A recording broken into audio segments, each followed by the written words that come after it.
పవిత్రమైన రోజు ఎవరైతే ముఖ్యమంత్రి గారిని మాకు దర్శనం ఇప్పించి స్వామివారి దర్శనం తర్వాతే మమ్మల్ని ఇక్కడి నుంచి పంపించండి అని కోరితే దాదాపు 52 నుంచి 70 మంది వరకు వాళ్ళని బస్సుల్లో వ్యాన్లలో తీసుకెళ్ళి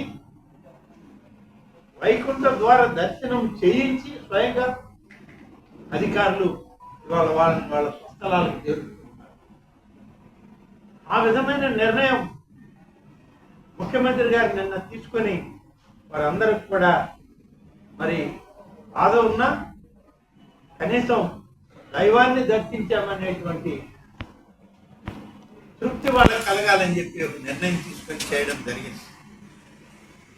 దాదాపు 6 మందికి 25 లక్షల రూపాయలు నష్టపరిహారం, 2 లక్షల మంది ఇద్దరికి 5 లక్షల రూపాయలు, 33 మందికి 2 లక్షల రూపాయలకి పంపిణీ చేసి, అంతేకాదు ఈ సందర్భంగా ఒకవేళ డాక్టర్ల పరిధిలోనో అధికారుల పరిధిలోనో నివేదికలోనో రాని పేర్లు ఏవైనా ఒకరో ఇద్దరో మిస్ అయ్యి ప్రైవేట్ ఆసుపత్రులలో ఉంటే ఈరోజు విచారించి వాళ్ళకు కూడా భద్రత కల్పించాలా, ఆరోగ్య రక్షణ కల్పించాలని ముఖ్యమంత్రి గారు జిల్లా కలెక్టర్ గారిని, టీటీడీ అధికారుల్ని ఆదేశించడం జరిగింది. అటువంటిది కూడా ఇవాళ పరిశీలన చేస్తూ ఉంది. నిన్న మీరు చేసినటువంటి ఒక ప్రకృతి విరుద్ధమైన, సనాతన ధర్మాలకు విరుద్ధమైనటువంటి మీ యొక్క ప్రకటనలు చూశాక మళ్ళీ ఈ ప్రభుత్వం మేమేం చేస్తున్నామో చెప్పాల్సినటువంటి బాధ్యత మాకు. కనీసం విఘ్నులైనటువంటి పండితులను కూడా మీరు విస్మరించారు, వేదాన్ని మర్చిపోయారు. వేద పండితుల్ని మీరు గౌరవించడానికి మీకెవరికి ముందుకు రాలేకపోయారు. అందుకని తెలుగుదేశం ప్రభుత్వం చంద్రబాబు నాయుడు గారు ముఖ్యమంత్రిగా వచ్చాక దేవాదాయ శాఖ అనేక నిర్ణయాలు తీసుకుంది. ఆ నిర్ణయాల్లో భాగమే ఈనాడు సనాతన ధర్మాన్ని పాటిస్తూ హైందవ ధర్మ ప్రచారంలో భాగంగా ఆధ్యాత్మిక చింతన పరమావధిగా ప్రజలకు మరింత మెరుగైన దైవ దర్శనాలు ఉండాలని చెప్పి అన్ని ఆలయాలకు, అన్ని ప్రాంతాల్లో ఉన్న ఆగమ పండితులకు, దేవాదాయ శాఖకు ఈ ప్రభుత్వం ఆదేశాలు ఇచ్చింది. ఆలయాల్లో జరిగేటువంటి పూజాది కైంకర్యాలతో పాటు ఏ నిర్ణయమైనా సరే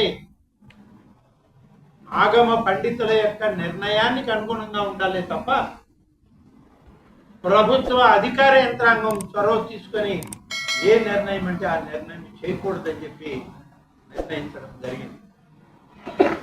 అలాగే ఏ ఆలయంలోకి వెళ్ళినా అది వైష్ణవాలయమా, శైవాలయమా, అమ్మవారి ఆలయమా, లేకుంటే సుబ్రహ్మణ్య స్వామియా, లేకుంటే విఘ్నేశ్వర స్వామియా, ఏ ఆలయానికి వెళ్ళినా హిందూ ఆలయాల్లో ఆ యొక్క ఆలయంలో ఉన్నటువంటి దైవ నామ కీర్తనలు ఉండాలి తప్ప వేరొక రకమైనటువంటి ఏ రకమైన కార్యక్రమం వినపడకూడదు అని చెప్పి చెప్పడం.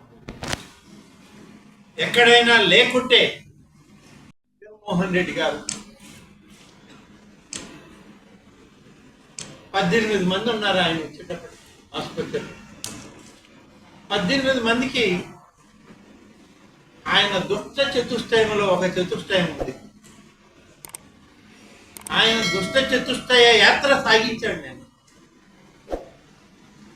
ఆ నలుగురే తిరుమల తిరుపతి దేవస్థానాన్ని భ్రష్టు పట్టించింది జగన్మోహన్ రెడ్డి తోటి ఇంక 3 కలిపి 4. ఆ నలుగురే నిన్న జగన్మోహన్ రెడ్డి కొద్ది నిమిషాల్లో ముందు లోపలికి వస్తున్నాడు అన్నప్పుడు ఒక వ్యక్తి పోయి 18 మందికి 18 కవర్లు ఇచ్చాడు. జగన్మోహన్ రెడ్డి వస్తున్నాడు, మీకంతా పరామర్శిస్తున్నాడు, మీరందరూ చెప్పండి, తెలుగుదేశం మీద చెప్పండి, చంద్రబాబు నాయుడు మీద మీరందరూ కూడా మీ బాధను చెప్పండి అని చెప్పి కవర్లు ఇచ్చినటువంటి మీకు సిగ్గు అనిపించడం లే?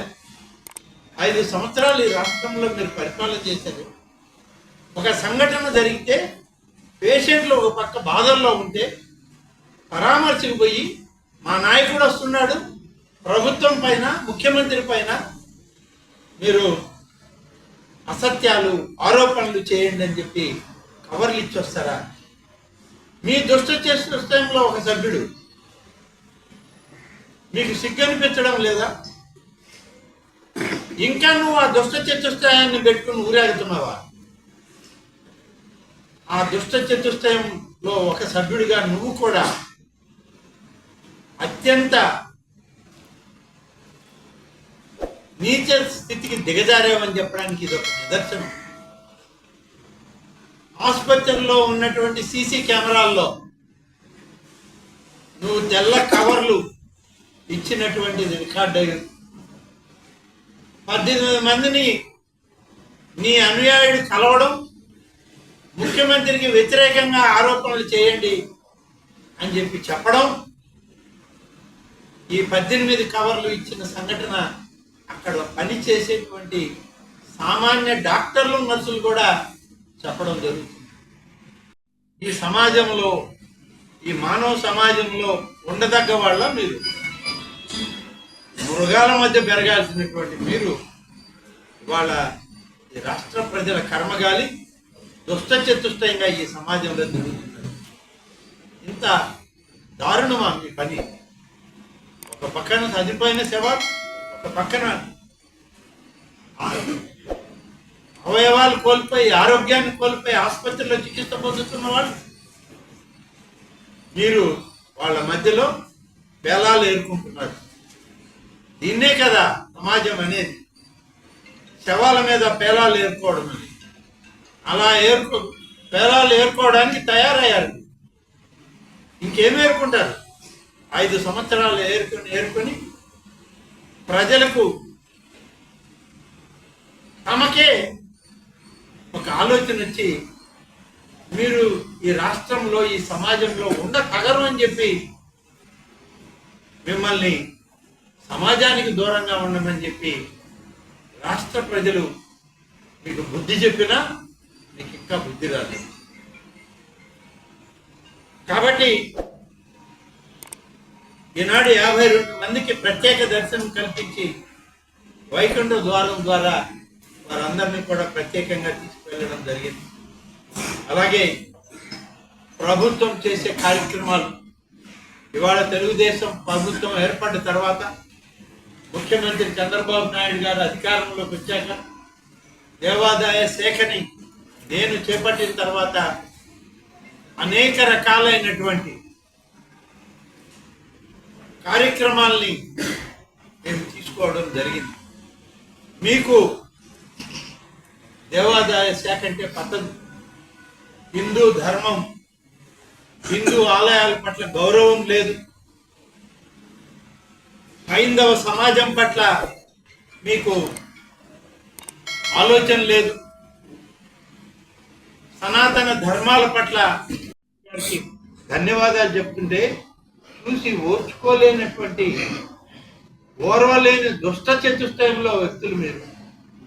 ఆ దుష్ట చతుష్టయంతో కలిసి నువ్వు నెయ్యి సంగతి ఎత్తావు. నెయ్యి కొనుగోలు టెండర్లలో టెండర్ నిబంధనలను మార్చింది ఎవరు? నీ ప్రభుత్వంలోని పాలకవర్గ సభ్యులు కాదా? నీ అనుయాయులు కాదా? నీ బంధుగణం కాదా? గతంలో ఇస్తున్నటువంటి కంపెనీలని పక్కన పెట్టి వేరే కంపెనీలకి నెయ్యి కొనుగోలు చేయమని ఆదేశాలు ఇచ్చింది నేనే కదా. మరి మీరు ఏ విధంగా మాట్లాడతారు? కాబట్టి మీకు మాట్లాడేటువంటి అర్హత లేదు. ఆ గోల, ఆ ప్రెస్ మీట్ జరిపిన విధానం, నీ వెనుకున్నటువంటి నీ సహచరులు, నీ దుష్ట చతుష్టయం, నీ షష్టగ్రహ కూటమి అదే చెప్తా ఉంది. నీ పాలన ఏ విధంగా ఉందో వాళ్ళకి ఒక్కొక్కరికి ఒక్కొక్క చరిత్ర ఉంది. నీ పాలనలో ఎంత దుర్మార్గంగా ఈ రాష్ట్ర ప్రజల్ని దోచుకున్నారో, ఎంత దుర్మార్గంగా ఈ సమాజాన్ని దోచుకుని ప్రజల యొక్క ధనాన్ని కోట్లాది రూపాయలను హరించారో ప్రజలు గమనించే మీకు గత పాలక ఎన్నికల్లో చెప్పారు. నీకు ఇంకా ఆ జ్ఞానం కలగల, నీకు జ్ఞానోదయం రాలేదని అనడానికి నీ దుష్ట చతుష్టయంతో నువ్వు మీడియా సమావేశంలో షష్టగ్రహ కూటమితో నిన్న నీ ప్రయాణం అది చూస్తేనే అర్థమవుతుంది. కాబట్టి ఇకనైనా ఇటువంటి సందర్భాల్లో ప్రభుత్వానికి సహకరించండి.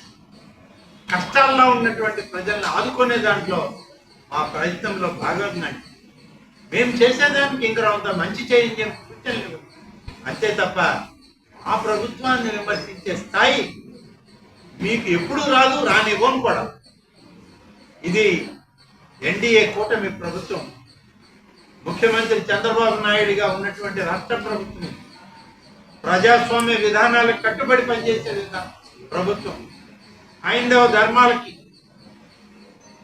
హైందవ సంప్రదాయాలకి, సనాతన ధర్మాలకి కట్టుబడి పనిచేసేటువంటి ప్రభుత్వం దైవత్వం మీద, దైవం మీద భక్తి శ్రద్ధలతో నిరంతరం దైవం ఆశీస్సులతో పరిపాలన బాగుండాలని కోరుకునేటువంటి,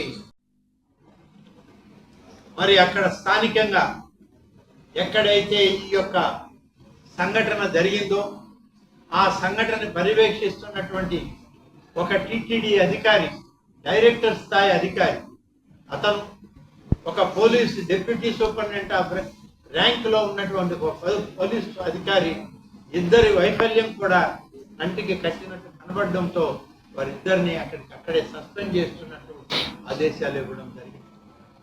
సంపూర్ణమైనటువంటి విచారణ నివేదిక వచ్చాక ఇక ఎంతమంది ఉన్నా సరే ఈ తప్పులో ప్రజలకు రక్షణ కలిగించి భక్తుల సౌకర్యార్థం ప్రభుత్వం చేసేటువంటి అనేక కార్యక్రమాల్లో వైఫల్యాల్ని ఉపేక్షించేటువంటి ప్రసక్తి ఈ ప్రభుత్వం చెయ్యదు.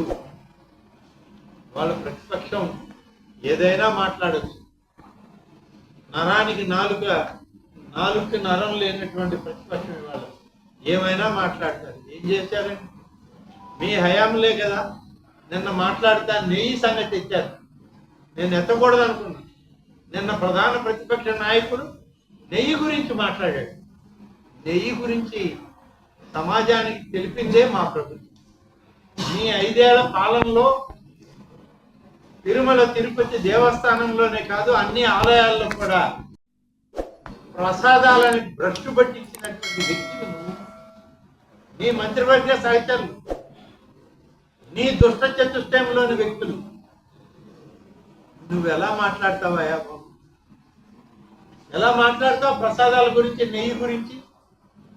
దాన్ని బయట పెట్టిందే నా ప్రభుత్వం, నా అధికార యంత్రాంగం. దాన్ని సరిచేయడానికి మేము ప్రయత్నం చేస్తున్నాం, సరి చేశాం. అడగండి, ఇవాళ మీరు కూడా రండి కావాలంటే. మీ మీడియా ప్రతినిధులు ఇవాళ తిరుమలలో ఉన్నారు, భక్తులు ఇవాళ తిరుమలలో ఉన్నారు. లడ్డూ ప్రసాదం కాడి నుంచి అన్న ప్రసాదాల దాకా, మధ్యాహ్నం వడ్డించే, సాయంత్రం వడ్డించేటువంటి అన్న ప్రసాదాలు క్వాలిటీని ఎంత మెరుగుపరిచామో ఈ 2 మాసాల్లో ఒకసారి విచారించండి.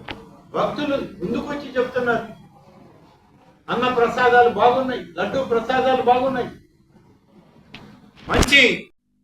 అలాగే ఆగమ శాస్త్రం, ఆగమ పండితుల యొక్క ఆలోచన కనీసం తీసుకోవాలనేటువంటి విఘ్నత మీకు లేదు. మీ 5 ఏళ్ల కాలం ఈ రాష్ట్రంలో సనాతన సంప్రదాయాలకి అడ్డుకట్ట వేశారు. ఆగమ శాస్త్ర నియమాలని ఒక్కరోజు కూడా పాటించిన దాఖలాలు లేవు. వైదిక ధర్మాలని మీరు పూర్తిగా మర్చిపోయారు. ఆగమోక్తని నిత్య విధులకి మీరు తిలోదకాలు బలికారు. నిగమ ఆగమ నియమాలను మర్చిపోయారు. హిందూ ఆలయాల్లో ఏ సాంప్రదాయాలు ఉండాలో వాటికి ఎక్కడ కూడా మీరు వాటిని కాపాడే ప్రయత్నం చేయలేదు 5 సంవత్సరాలు. కేవలం మేకవన్న పుల్లుల్లాగా మీరు ప్రజలను మోసం చేయడానికి ప్రయత్నించారే తప్ప మరొకటి కాదు అని చెప్పి నేను ఈ సందర్భంగా మనవి చేస్తా ఉంటాను. అందుకని మేము అధికారంలోకి వచ్చిన వెంటనే మా మొదటి సమావేశంలో గౌరవ ముఖ్యమంత్రి గారు శ్రీ చంద్రబాబు నాయుడు గారు తీసుకున్నటువంటి అనేక నిర్ణయాలని ఇవాళ ఒక్కసారి మళ్ళీ పునశ్చరణ చేయాల్సిన అవసరం ఉంది. ఈ రాష్ట్ర ప్రజానీకానికి